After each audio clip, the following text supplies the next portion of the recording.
Hello, good afternoon, welcome to New Forest Morphs. Thank you so much for your love and support on yesterday's video. It was well received, and we were talking about the surfboard analogy, Jared, about how ball python hobby is very similar to learning how to surf. You know, you have to start to stabilise yourself on the board before you actually get out there and hit some waves, and you never start on 50 to 100 feet waves in Hawaii. You'd always start off on the smaller stuff and work your way up once you know what you're doing. And it's very similar to this market. Is, you know, you wouldn't want to be jumping into 50-foot waves without some training and some development. So I think it's important to have training and development time and have a good coach and a good bit of support before you get going. And that's why the mentoring system is good in the hobby, that we connect ourselves to breeders that have got more experience and that can guide us through some of the potential problems that can occur. Today we're going to give a shout out to John Borris at Snke Ltd, who's one of my YouTubers that I watch and follow. He's been in the business only about 4 or 5 years himself. He's doing particularly well, like Will yesterday, and his business. But I think we'll give him a shout out later today. But Jared, yesterday we finished a couple of things, putting in our infrastructure, and let's just have a look and see what you've created, Jared. So you've created another hatchling rack over here. It takes 20. Should we have a little look and see how it's looking, Jared?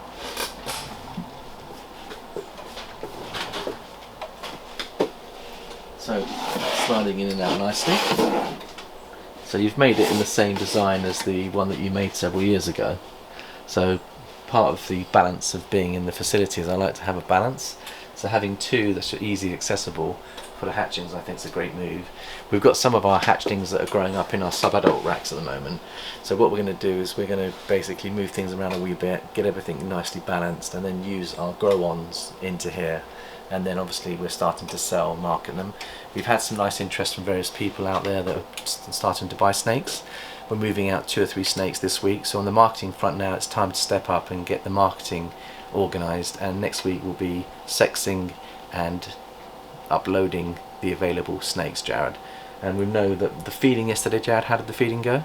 Yeah, good. We've got a good few more back on their food. Yeah, which is lovely. Now you were working through here and you've labelled up some of them as well, so Jared's been labelling up what we've got here, and these represent the number of meals they've had. So let's have a little look and see, Jared, what is going on here in terms of how they're looking now they've had a few meals. Bring it out to light if you like. So this is a beautiful example of a Mojave 100% Not Mojave. Not Mojave, yeah, an Ultramel that's 100% hit for Pied. And it looks like it's good size, Jared. What I'll do is I'll get the scales just to see what weight it is. So we can see, we like ours to be about 100 grams before they're marketed, Jared. It's got a really nice splatter pattern on it. I like it because the father actually came from one of the very first ever bred Ultramel Pieds in Europe that passed through a collection in the UK, and we bought the father off them, and that was wild style reptiles, Jared. And you can see the quality of the Ultramel there by the pattern. It does look like Splatter, doesn't it? I'm just going to get, yeah, I'll get the scales, Jared, where we can just weigh them and see what they're looking like. So I like them to be 100 grams. And what we won't do is we will not set them until next week. But it looks really good, Jared, really, really good. And how are they fitting in with the new LPO 5s, Jared? Is it working well? Are you happy with it? Yeah, so far so good. It's a little bit awkward with paper, but yeah. And if anyone knows if you can get paper that's got a hole cut out already in, let us know. We are back. I can't find it. Shouldn't be. Maybe we are. That's maybe the battery's dead. Every time I want to do it. It's working. Is it working? Jared has to hit it hard. Let me just change that paper. Get some fresh paper on there. Yeah, if it doesn't work, Jared just knocks it with his fist and it tends to knock it into action. Just as you corrected the sub-adult racks yesterday, Jared, it was a question of getting out the mallet, wasn't it? 100 grams on the dot. How about that? 101? It's actually, it's teetering between 100 and 101. Yeah, so this is really, so we get a lovely bit of photography next week on this one, and then we'll present it on our Morph Market account. That one there is 100% het for Pied. If you look at the back, Jared, it's got a little horseshoe on his back of his neck as well. Can you see it? Isn't that lovely? So It's almost like it's got like an orange dream dot on it, but it's not got orange dream in there. But isn't it a stunning looking animal? And don't they look great once they start putting on a bit of weight? Yeah. So we have got food in the facility out at the moment. We're feeding our sub-adults and our males today, and a couple of our girls.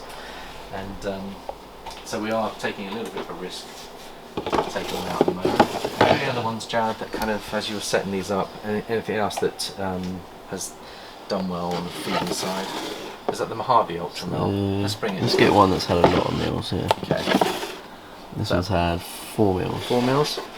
So let's just get this one out, and we can, again, you can see it's going into a shed, I think. Is it? It's going into a shed? That That's okay, but we can still weigh it. I would say that you're probably looking at over 100. Zero out. Okay, got it on there? Yep. Okay. So let's just see what that one's weighing in at. 108. 108. So they are now ready for shipping out. This is not in its best light because it's going through a shed process. That's not So see if you can find one that's not in shed, Jared.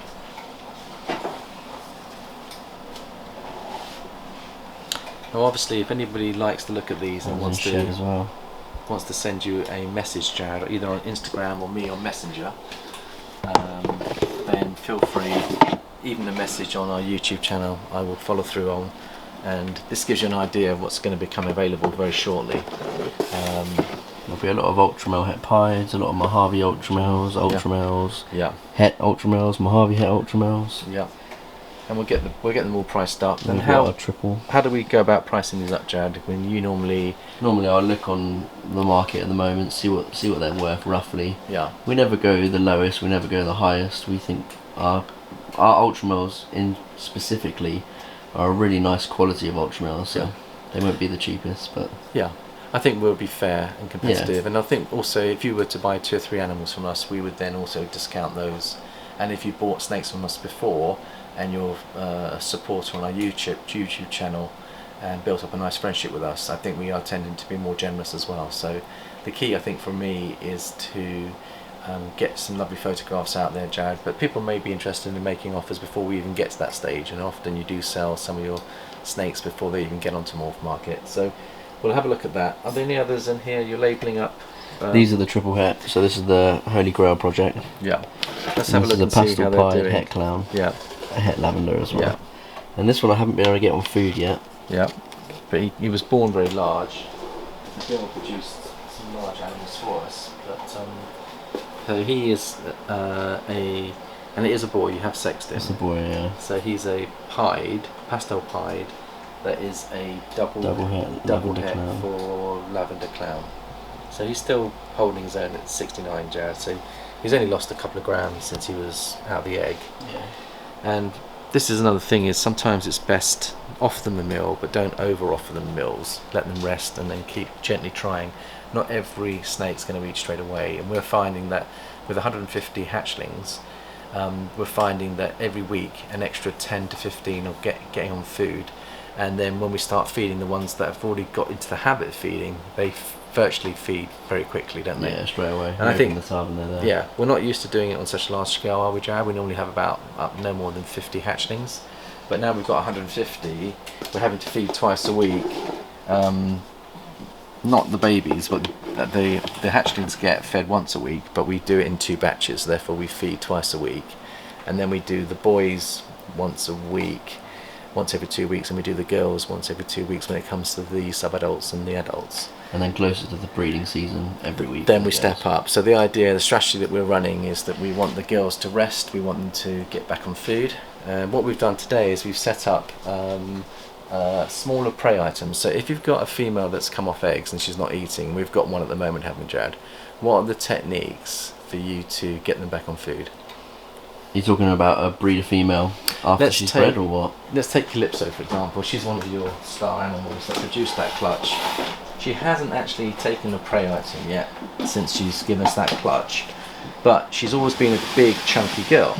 So if we have a look at her, now obviously she does look very healthy, she still has some size in her, but the reality is that she'll take her time getting back on food. Now what we can do is we can bathe her and hydrate her. So hydration is an important part of getting an animal back on food. we bathe them every time anyway, but the reality is they still have some egg residue on her. What we've done also, which makes it a little bit more complicated, is she was in one of the smaller rubs, and I said to Jared, because she's now putting on size and weight, let's upgrade her to the 50-litre rubs. And I think that move, and she's now got a bigger hide, bigger water bowl. I wonder whether they've got to resettle in again, but when you keep them in their existing setup, I think they go back on food quicker because they've got no other variables to worry about. So I think, you know, these are the things that we've got to consider. I mean, it's probably my fault for moving up so quickly, but she'll get back on. I think she'll be fine. So the idea is that we were going to present to her a small multi today, and the size multi that we'll give her, she was used to pounding effectively 200 gram rats, wasn't she, at one point? Now, I think that was great for building her up and getting her the clutch. But I think now, when you get her back on food, if you have a look at the size of the multis up there, Jared, just show them what size you're going to present to her. Just a little one. They're extra large multis, what they're called. Yeah. They're probably about what's the rationale for giving? grams. What's the rationale for giving these girls who've been through quite a stressful process of laying eggs and building those follicles? Why would you offer a smaller meal item, Jared, as opposed to a larger meal item? If they're a little bit afraid of taking a meal, sometimes the smaller one's less daunting, so easier for them to eat. Their body's been through a lot as well, so digesting it, it's less strain on their body to digest something smaller. And they switched off they haven't fed for a couple of months, so the thing is they're going into fasting mode. And I think when an animal a ball python is a creature of habit, which means that you'll find that when you get into a routine every 2 weeks, they feed quite nicely. But when you actually break off that routine for a 3 or 4 month period while they're going through the breeding process, you've got to reintroduce a small prey item to get everything working again, to activate their juices, so to speak, to get them going. And I think starting off with a small prey item, getting them back into it, means they can handle that better. Remember, their stress levels have gone up quite high during the breeding process. They are naturally bringing their own stress levels down by not putting a prey item into their bodies, and that's why they often refuse. But I think if they then get to the point where their stress levels are low enough, so they think, yeah, a small prey item will give me a little bit of stress to digest, but not enough to kind of make me feel uncomfortable, then they start to get back on food. And then as that slowly build it up, then they get themselves back into condition, back into size, and then you're ready to breed with them again. And if they're not ready, we just give them a 1 year rest, don't we, Jared? And that's what the name of the game is. And I think sometimes resting a girl for a year can be very productive. So I think that's enough on that side, Jared. We've spoken about the new hatchling racks that you've made. Thank you for doing that, Jared. I think it looks great, and it brings balance to the facility as well. I do like a balanced facility. Now, the other thing we're going to do is we've found that we've got one table at the moment. Jared was using that workbench there to clean the hatchlings. So what we've decided to do is to invest in a second trolley, which you're going to order later today, and we're going to get a third bin.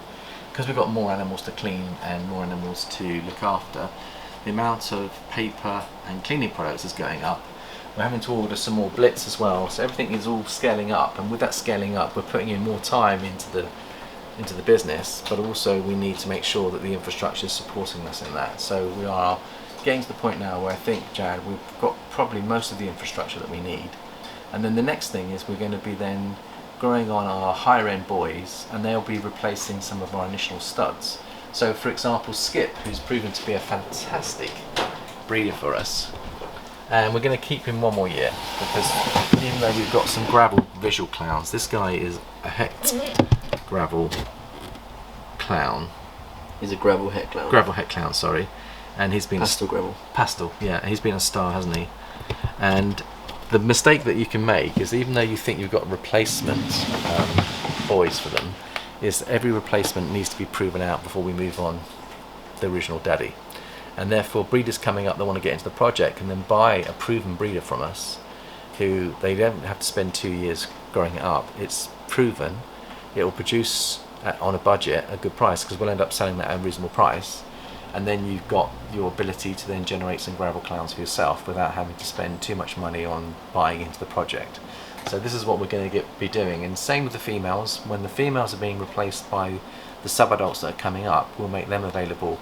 And new breeders coming up that want to get into producing their first clutch in their first year could benefit from some of the offspring, some of the adults that we're going to be selling on at reasonable prices as well, Jan, aren't we? So, and what that does, it means you keep your infrastructure where it is, you bring everything up and you recycle up to other breeders coming up that you're supporting, who can then get their projects underway, and then they'll do the same themselves as they then take people under their arm, and it's a whole cycle process really.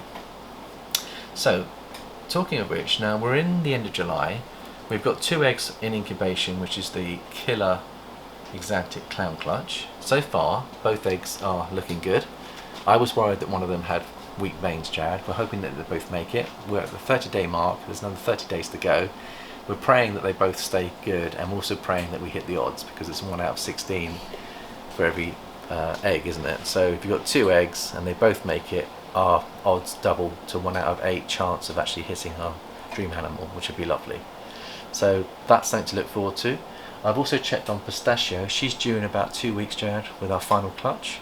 Hopefully she gives us a wonderful clutch, and there's 2 fathers that have gone to her. Bellissimo here, which I can show you, bring him out and just show you how beautifully he is. He's a lovely boy, Jared. He's a good example of what you were talking about yesterday, with having multiple codons in. Let's bring him into the light, isn't it? The best light, Jared. If you go back to your normal position here, and then we get the light on him. So you want to come over here, Jared? Block the lights when I do that. No, the lights are coming from that angle, so if you come over here, that's it, and then there you go. Then you won't block the lights out. So he's an Orange Dream Yellow Belly Leopard 100% het boy, and we put him to the Enchi Clown Girl, so we could end up with Orange Dream Enchi Leopard clowns that will have pastel in as well, and it could be an amazing looking animal, Jared. But there's 2 fathers that we've put Skip to her as well, so we could end up with some Enchi Gravel clowns, or we could end up with multi combos. Either way, I think, or we could have a dual side clutch and have a mixture of both. We're hoping that she's going to hit quite a few animals for us, but we'll wait and see what happens. That we get, hopefully, we know that her follicles did get to a good size, but we don't know how many eggs she's carrying, but hopefully she's going to give us a nice clutch. So that's something to look forward to later in the year. And again, once we can produce a better visual version of this boy, then he'll be available as well in a year or so's time. We'll keep him for another year. We have got a female equivalent of this guy here, because Mike Lewis basically sold us this animal about 3 years ago, wasn't it, Jared? Mm-hmm. And we've also bought another one. Do you want to have, I know she's in shed, but this one here is part of Bella, is part of Jared's Gravel Clown project. So you've wet her down because she's in shed. But if I just show you how beautiful she is, and she's about 1,500 grams at the moment. She's just started shedding. She's just started to shed. You see on her nose, she started rolling it. Yeah. Okay. She obviously can smell the food, and she wants some food, Jared. So you might find by this afternoon she's shed out, and she's ready for eating. So the question is, we've got all these lovely Gravel Clown boys, and we checked one of them the other day, wasn't it? And one was producing sperm. Which one was that, Joe? No, that wasn't the Gravel Clown. That was the Banana Leopard Pie Clown. Banana Leopard Clown Pie. Clown Pied is producing sperm, and that's great news because we want to use him in our breeding projects. So we've only got a couple of months before the next season. So what Jad and I are doing is, one season is tailing off, the other one is preparing upwards. And what you don't want to do is get to October when the breeding season starts and start planning what you're doing. So there's an overlap. Now we have bought Jared a big whiteboard as well. So the other plan for our infrastructure is we're going to move this out into the barn, and then we're going to put our whiteboard here. And the idea is that we'll put our pairings up there once Jared and I have gone through and worked out what we're going to be pairing for next season, and then we can monitor everything on the board, and hopefully it'll be available for you guys on YouTube as well, so you can see what we're doing. And I think overall we're going to buy some more plants. We're going to get another Viv for the other spider, and I think once we get to that level, Jared, we've got to clean up some of our egg boxes here, so they need to be cleaned, and then we're going to get organised again. So there's lots to do here. We're enjoying the process. It is quite time consuming, but we want to take you on our journey.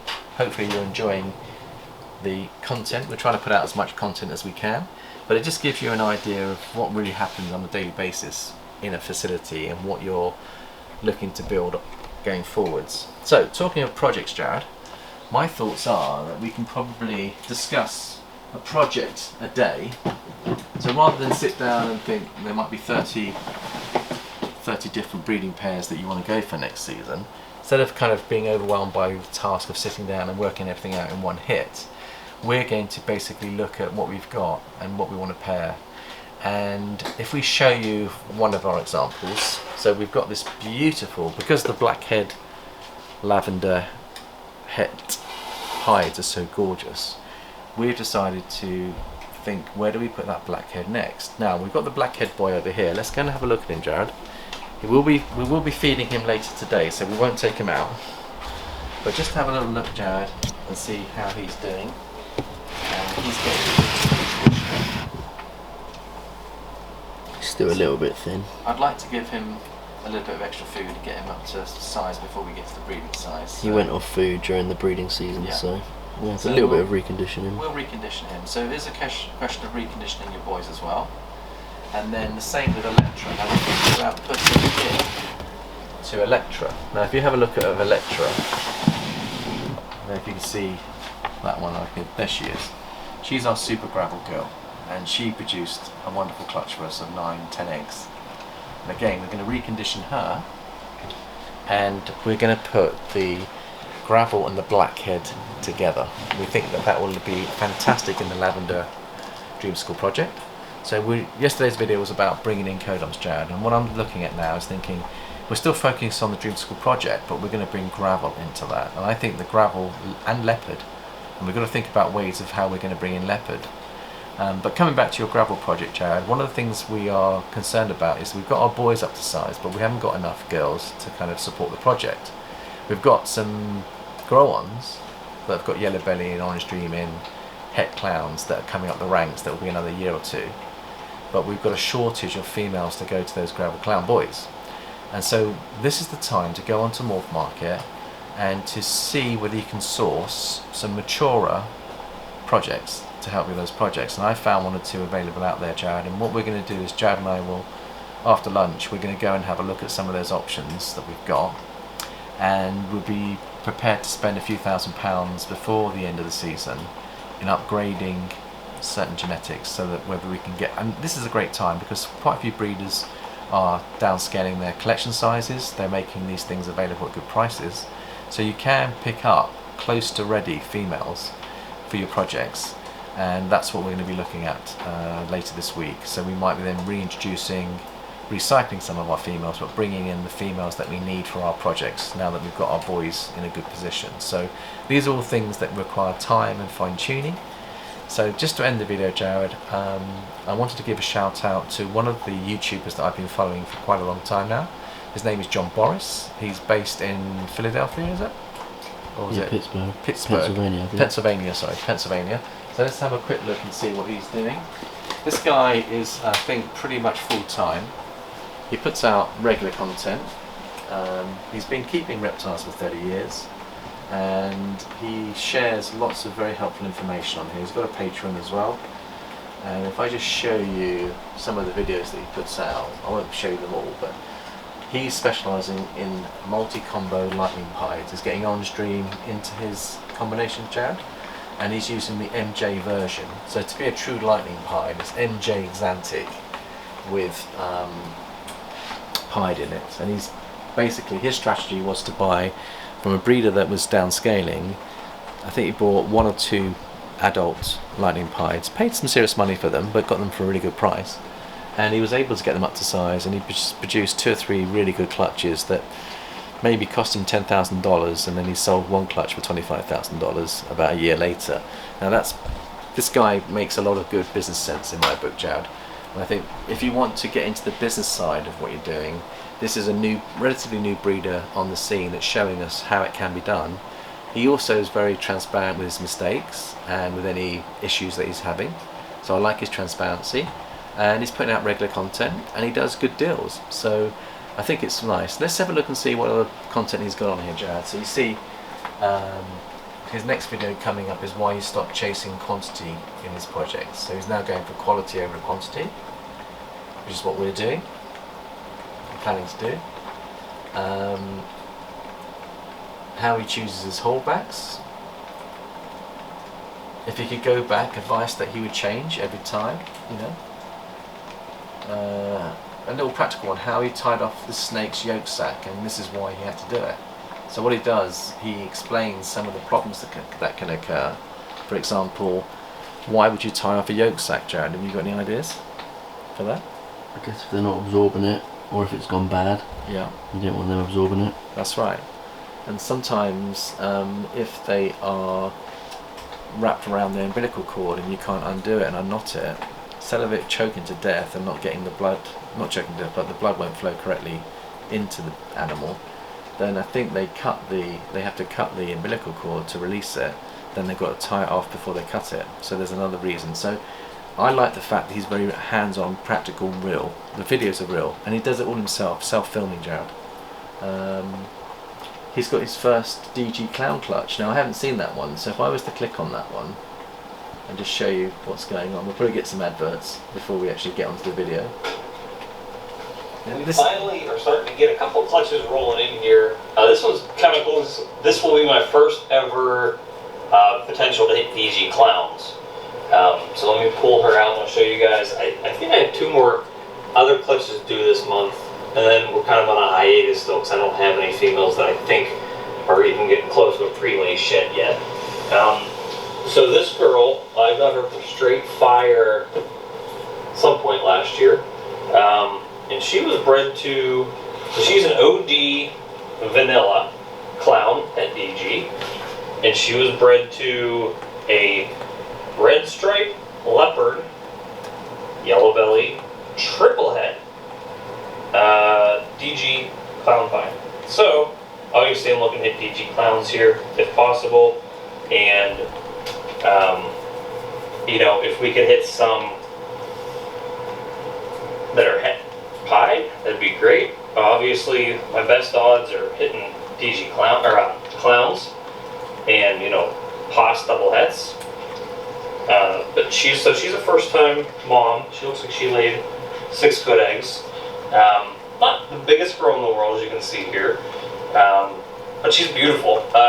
This is kind of a neat combo because even if I only make some nice clowns out of this, they're going to be nice clowns. They have potential to be 5 genes. That's her here.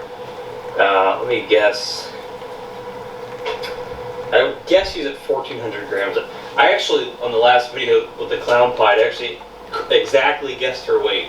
So I'm actually going to weigh her again right now to see what it is. I would guess she's about 1,400 grams or so. So let me weigh her real quick to see how accurate I am this time.